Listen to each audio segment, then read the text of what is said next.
Look, you will have heard plenty about the Reserve Bank today, how it's going to get a big shake-up. A new committee will make monetary policy now, make the interest rate decisions.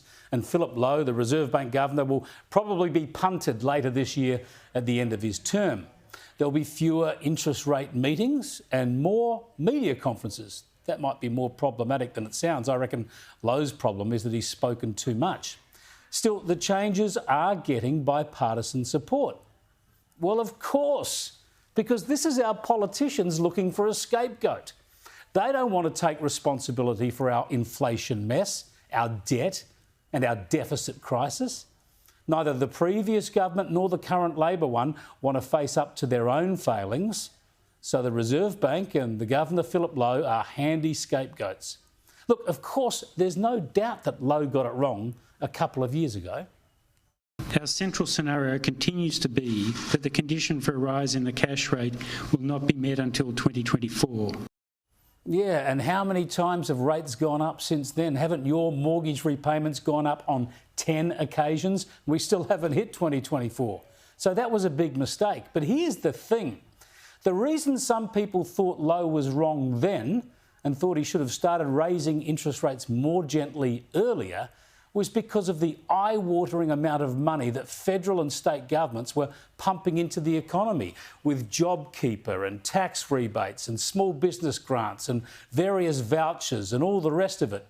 Hundreds of billions of dollars, and it was always going to trigger an inflation problem. It was always going to create a challenge for monetary policy. The only question was the size of the problem and the timing. This review that I'm releasing today is not about taking shots at anyone. It's not about one decision or one piece of advice or even one set of decisions. This is about making sure we've got the right combination of objectives and structures and processes and people to make the right decisions, difficult decisions, into the future. Oh, come on. This political play is just so obvious. So Philip Lowe is a handy scapegoat for a coalition that drove the spending federally, and Labor, whose state governments fuelled the fever and who, in opposition federally, pushed for even greater spending.